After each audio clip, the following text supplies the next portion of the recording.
Welcome students, তোমরা দেখছো তোমাদের সকলের প্রিয় ডিএম কোচিং উইথ দেবারতী। আমি তোমাদের এডুকেটর দেবারতী ম্যাম। আজকে আমরা পাবলিক এক্সপেন্ডিচার এই টপিকটা নিয়ে আজকের ভিডিওতে আজকের ক্লাসে আলোচনা করব। তোমরা যারা প্রিভিয়াস ভিডিও দেখোনি তারা কিন্তু অবশ্যই আমার চ্যানেলে প্লেলিস্টে চলে যেতে পারো, সেখানে তোমরা পেয়ে যাবে প্রিভিয়াস ভিডিও। এবং ভিডিওটা ভালো লাগলে অবশ্যই কিন্তু লাইক এবং সাবস্ক্রাইব করে পাশে থাকা বেল আইকনে প্রেস করে দিও। এই ভিডিও ডেসক্রিপশন বক্সে পেয়ে যাবে টেলিগ্রাম গ্রুপের লিঙ্ক, সেখানে লিঙ্কে ক্লিক করে তোমরা জয়েন হয়ে থাকতে পারো আমাদের অফিসিয়াল টেলিগ্রাম গ্রুপে। তাহলে শুরু করছি আজকের ক্লাস। পাবলিক এক্সপেন্ডিচার দেখো বলছে, public expenditure refers to the government expenditure. সরকার যখন পাবলিকের জন্য কিছু খরচ করে সেটাই হচ্ছে public expenditure. It is incurred by central and state government. রাজ্য সরকারও খরচ করে পাবলিক এক্সপেন্ডিচারের জন্য, আবার সেন্ট্রাল গভর্নমেন্টও কিন্তু খরচ করে। অর্থাৎ সেন্ট্রাল এবং স্টেট দুটো ক্ষেত্রেই আমরা পাবলিক এক্সপেন্ডিচার দেখতে পাই। Public expenditure is incurred on various activities, যেমন ওয়েলফেয়ার অফ দ্য পিপল, মানুষের ডেভেলপমেন্টাল ওয়ার্ক, যেমন রোড তৈরি করা, ট্রান্সপোর্ট সিস্টেম তৈরি করা, সেই সমস্ত কিছু ইকোনমিক ডেভেলপমেন্ট থেকে শুরু করে everything. In other words, expenditure incurred by public authorities like central, state এবং লোকাল গভর্নমেন্ট, মানে পঞ্চায়েত, মিউনিসিপ্যালিটি, সমস্ত কিছু to satisfy the collective social wants, একটা সংগঠিতভাবে সামাজিক যে চাহিদা সেগুলোকে মেটাবার জন্য সেই যে খরচটা করে সেন্ট্রাল, স্টেট এবং লোকাল গভর্নমেন্ট, সেটাই হচ্ছে আমরা পাবলিক এক্সপেন্ডিচার বলি। অর্থাৎ পাবলিকের জন্য যেই খরচটা হয়। এই পাবলিক এক্সপেন্ডিচারকে আমরা দুটো টাইপে ভাগ করতে পারি। একটা হচ্ছে রেভিনিউ এক্সপেন্ডিচার, আরেকটা হচ্ছে ক্যাপিটাল এক্সপেন্ডিচার। রেভিনিউ এক্সপেন্ডিচারটা কি? This type of expenditure of recurring type which is incurred year after ইয়ার।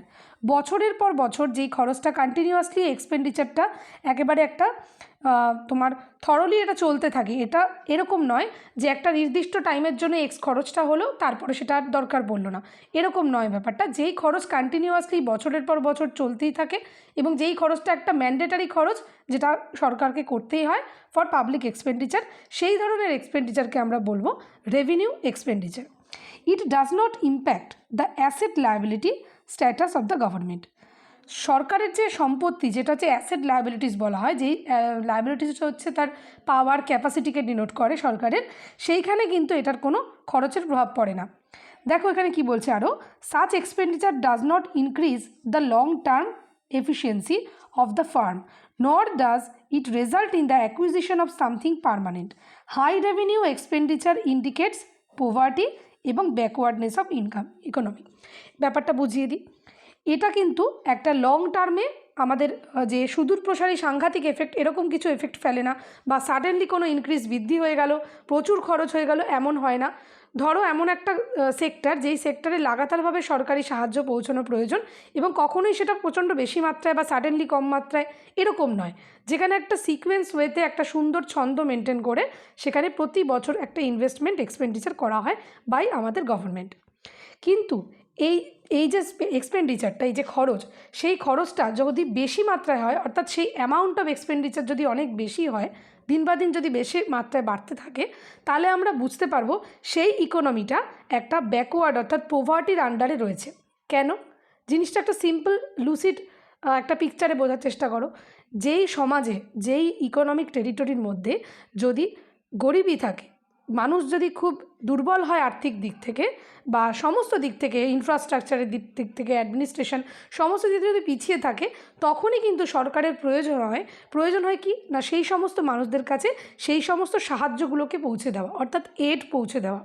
এই এড পৌঁছানোর জন্যই যে খরচটা করা হচ্ছে সেটাই কিন্তু পাবলিক এক্সপেন্ডিচার। বা তোমার এই এক্সপেন্ডিচারটা তখনই বেশি হবে যখন মানুষের প্রয়োজনটা বেশি হয়ে থাকবে। যখন একটা ইকোনমিক টেরিটরি একটা লেস ডেভেলপড স্টেট থেকে ডেভেলপ স্টেটে পৌঁছে যায়, তখন কিন্তু মানুষের এই প্রয়োজন স্বাচ্ছন্দ্যগুলো সরকারের থেকে পাওনা, যে সরকারের জন্য এক্সপেকটেশন যে সরকার দেবে তবে আমার এটা ফুলফিল হবে, এই জিনিসটা কিন্তু কমে যায়, তাই না?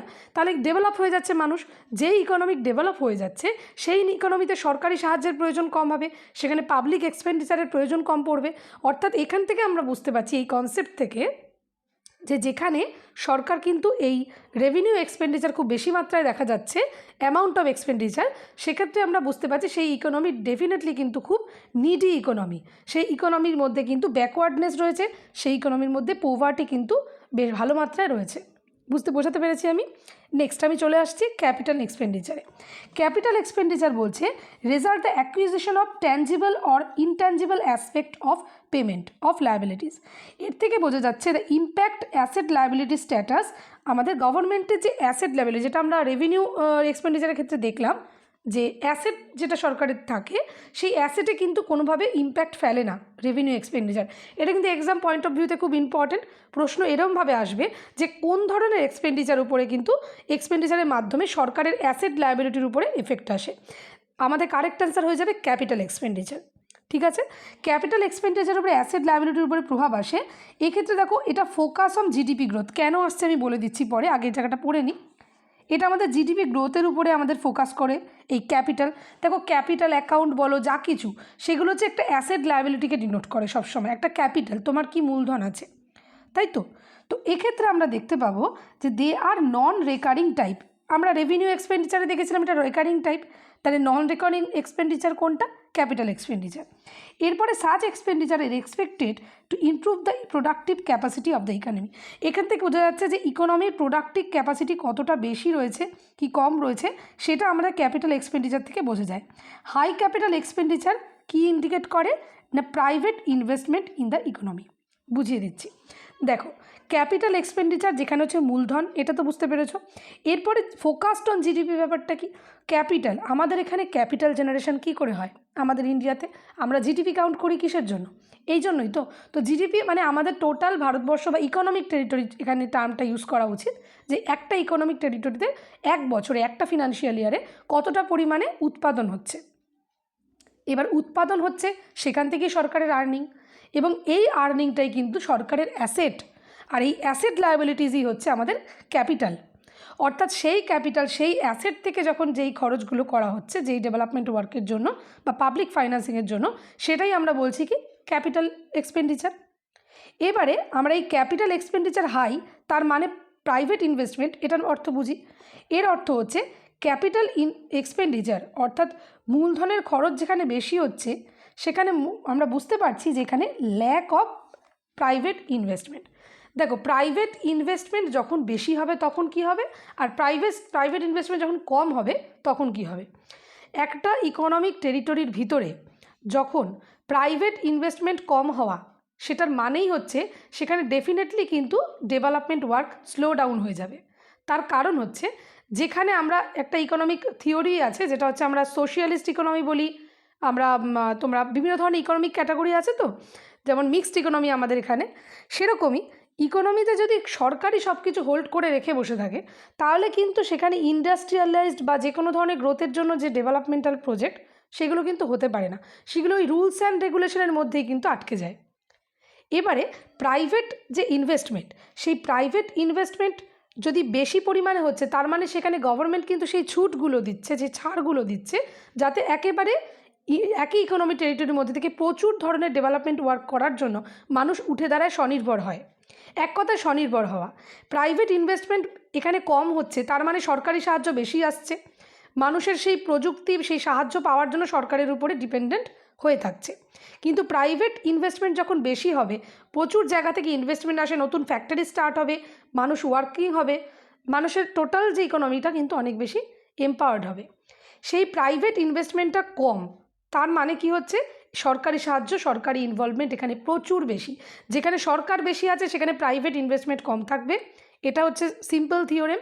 আর সরকারের ইনভেস্টমেন্ট যত কম হবে, সেখানে প্রাইভেট এন্টিটি কিন্তু এক্সিস্টেন্স অনেক বেশি। বোঝাতে পারলাম তো? প্রাইভেট ইনভেস্টমেন্ট ডেফিনেটলি সেখানে ল্যাক হবে, এর অর্থই হচ্ছে আমাদের ক্যাপিটাল এক্সপেন্ডিচার বেশি হচ্ছে, অর্থাৎ এখানে মানুষ কিন্তু নিডি রয়েছে। ভালো করে বুঝবে, কনসেপ্ট যদি ক্লিয়ার হয় এই রিলেটেড কোনো সমস্যা আর হবে না। রেভিনিউ এক্সপেন্ডিচার আমরা কী বললাম আরেকবার রিভিশন করিয়ে দিই। কারেন্ট টাইপ, ক্যাপিটাল এক্সপেন্ডিচার হচ্ছে নন কারেন্ট টাইপ, অর্থাৎ রেকারিং ব্যাপার নেই, তো রেকারিং টাইপ হচ্ছে রেভিনিউ, আর নন রেকারিং আমাদের ক্যাপিটাল। এছাড়া এটা হচ্ছে আমাদের মেন অ্যাসেট লায়াবিলিটিকে ইনভলভ করে না রেভিনিউ এক্সপেন্ডিচার, ক্যাপিটাল এক্সপেন্ডিচার কিন্তু করে। রেভিনিউ এক্সপেন্ডিচার বেশি হওয়া মানে সেই ইকোনমিতে পোভার্টি রয়েছে, ব্যাকওয়ার্ডনেস রয়েছে। ক্যাপিটাল ইনভেস্টমেন্ট বেশি মানে সেখানে কিন্তু প্রাইভেট এন্টিটির এক্সিস্টেন্স অনেক কম। বোঝা গেল? এরপরে আমরা চলে আসছি আমাদের classification of government expenditure based on it's nature, যেটা আমি বললাম রেভিনিউ এক্সপেন্ডিচার, এবং এটাকে একটা ডায়াগ্রাম রিপ্রেজেন্টেশন দেওয়ার চেষ্টা করা হয়েছে। রেগুলার এক্সপেন্স আর এটা ওয়ান টাইম এক্সপেন্স, এককালীন। এখানে এক্সাম্পল কিছু দেখা যাক। রেভিনিউ অর্থাৎ যেটা রেকারিং তোমাকে খরচ করতে হচ্ছে সেটা হচ্ছে ইন্টারেস্ট পেমেন্ট, মেজর সাবসিডিজ, যে সমস্ত কোম্পানিজ রয়েছে তাদেরকে রেকারিংভাবে সাবসিডি দিয়ে আসতে হচ্ছে। ধরো যে সমস্ত জুট মিলগুলো খুব নিডি হয়, তাদের সেরকমভাবে মার্কেটিং ব্যবস্থা নেই, তাদের ডিমান্ড এখন কমে গেছে, কিন্তু তাদেরকে চালিয়ে রাখতে হলে, বাঁচিয়ে রাখতে গেলে সরকারি সাহায্যের প্রয়োজন। বোঝা গেল?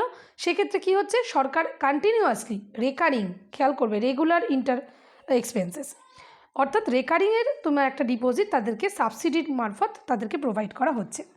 ডিফেন্স এক্সপেন্সেস করতেই হবে সরকারকে, পাবলিকের জন্য, দেশের সেফটির জন্য। Grants by centres to states, central government স্টেটগুলোকে গ্র্যান্ট দেয়, ঠিক না? স্টেটগুলো যে সমস্ত দুর্বল স্টেট রয়েছে তাদের ফিনান্সিয়াল কন্ডিশনকে সাপোর্ট দেওয়ার জন্য, ঠিক আছে। Salaries, pensions to the central government employees, খুব ইম্পর্টেন্ট, এই যে পার্টটাই ইম্পর্টেন্ট। এই যে এক্সাম্পলগুলো দিয়েছে এগুলো পয়েন্ট এক্সামে দেওয়া থাকবে, হচ্ছে তোমার অপশানে, তোমাকে চুজ করতে হবে কোনটা এর মধ্যে রেভিনিউ এবং ক্যাপিটাল এক্সপেন্ডিচার। বোঝা গেল? জিনিসটা বুঝবে, সবসময় মনে রাখবে রেগুলার খরচ কোনটা চলতে থাকে, এটা মাথায় যদি তোমার ঢুকে যায় তাহলে তুমি অটোমেটিক্যালি এটা চুজ করে নিতে পারবে। রেভিনিউ এক্সপেন্ডিচার অফ ইউটিস, আমাদের যে ইউনিয়ন টেরিটরিগুলো আছে সেগুলোতে আছে। Postal deficit, the government of post, মানে গভর্নমেন্ট অফ ইন্ডিয়া যেটা হোল্ড করে, সেখানে অনেক ডেফিসিট থাকে, সেটা গভর্নমেন্ট অফ ইন্ডিয়া সেটা হোল্ড করে এবং সেটাকে পূরণ করে। Revenue expenditure related to various welfare schemes তো রয়েছে, এটা তো বোঝাই যাচ্ছে মানুষের জন্য। তো এগুলো একটা রেগুলার খরচ, এগুলো কিন্তু এমন নয় যে এই বছর করলো পরের বছর না করলেও চলবে, এমন নয়। কিন্তু ক্যাপিটাল এক্সপেন্ডিচার কিন্তু একটা ওয়ান টাইম, ঠিক আছে। যেমন লোনটাকে রিপেমেন্ট করে দিল, যা কিছু সুদ ছিল সেগুলো রিপেমেন্ট হয়ে গেল। এক্সটেনশন অফ ফ্রেশ লোনস, নতুন লোনস দেওয়া হলো স্টেটকে, কিছুদিন বাড়িয়ে দেওয়া হলো, লোনসের এক্সটেনশন করা হলো। পাবলিক এন্টারপ্রাইজগুলোকে লোন দেওয়া, যে সমস্ত এলআইসি, জিআইসি, যেগুলো তো হচ্ছে তোমার পাবলিক তোমার সেক্টর যেগুলো, সেগুলোকে লোন প্রোভাইড করা। ইরিগেশন প্রজেক্ট আমাদের এখানে একটা ইম্পর্টেন্ট জিনিস, এখানে হচ্ছে কিছু খরচ আছে, সেই খরচগুলোকে পূরণ করার জন্য অনেক সময় সরকার কিন্তু সেই সাহায্যগুলো করে। এছাড়াও এটসেট্রা দুটো ক্ষেত্রেই লেখা রয়েছে, এর বাইরেও অনেক কিছু আছে যেগুলো তোমরা এমসিকিউ করতে গিয়ে অনেক কিছু মানে এক্সট্রাও পাবে, ঠিক আছে। তো আজকে এরপরে আমরা যেটা দেখব, classification as plan and non plan expenditure, scrapped after abolishment of Planning Commission. এক্ষেত্রে আমরা বলবো 5টা প্ল্যান, যেটা 5 ইয়ার প্ল্যান, আমাদের এখানে ফিনান্সিয়াল বাজেট এস্টিমেট সব কিছুই কিন্তু আমাদের এখানে করা হচ্ছে একটা প্ল্যান এবং নন প্ল্যান এক্সপেন্ডিচারের মাধ্যমে। এখন প্ল্যান এক্সপেন্ডিচারটা কি? প্ল্যান এক্সপেন্ডিচার হচ্ছে যেখানে প্ল্যান করে করা হয়, নন প্ল্যান যেখানে কোনো প্ল্যান নেই। প্ল্যান এক্সপেন্ডিচার হচ্ছে আমাদের 5 বছরের প্ল্যান, যেটা আমাদের পঞ্চবার্ষিকী পরিকল্পনা আমরা জানি। এখানে আর বিশেষ কিছু খুব ইম্পর্টেন্ট হবে না, তোমরা জানো যে পঞ্চবার্ষিকী পরিকল্পনার ব্যাপার, পরের চ্যাপ্টারগুলোতে আমি আবারও আলোচনা করব সেগুলো। নন প্ল্যান এক্সপেন্ডিচার হচ্ছে obligatory yet routines.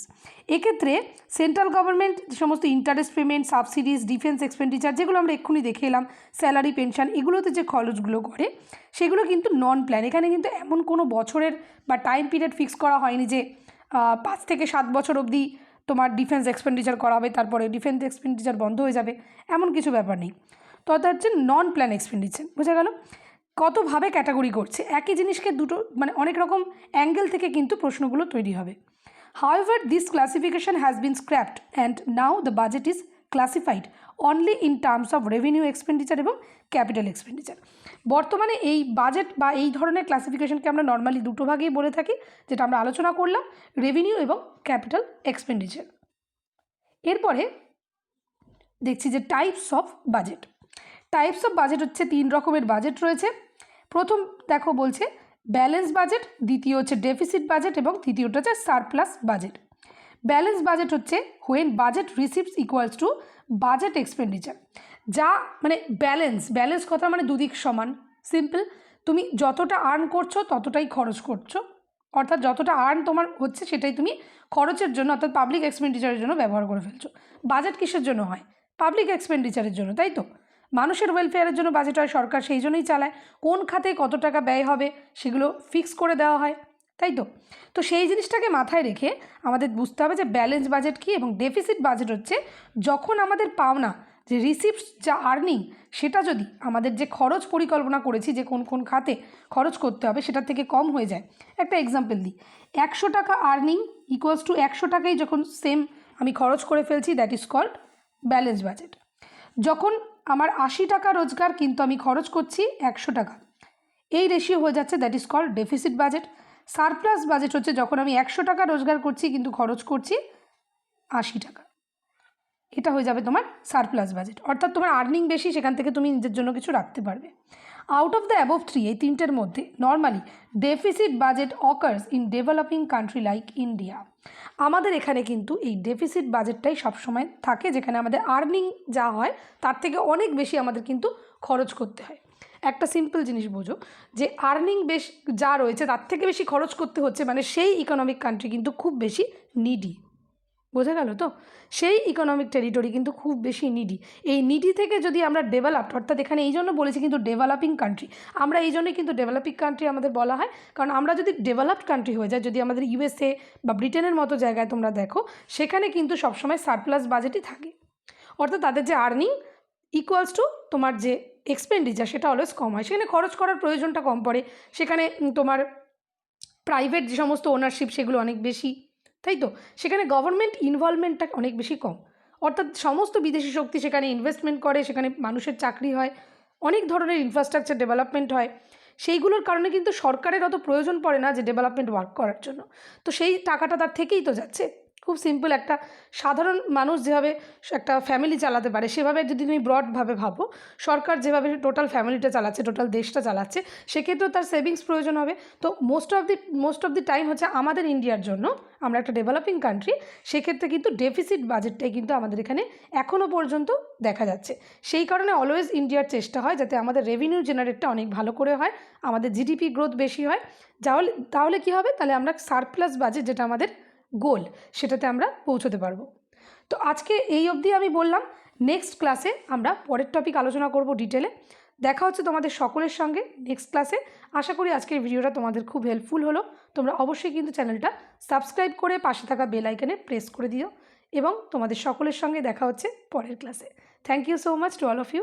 Thank you, take care and by.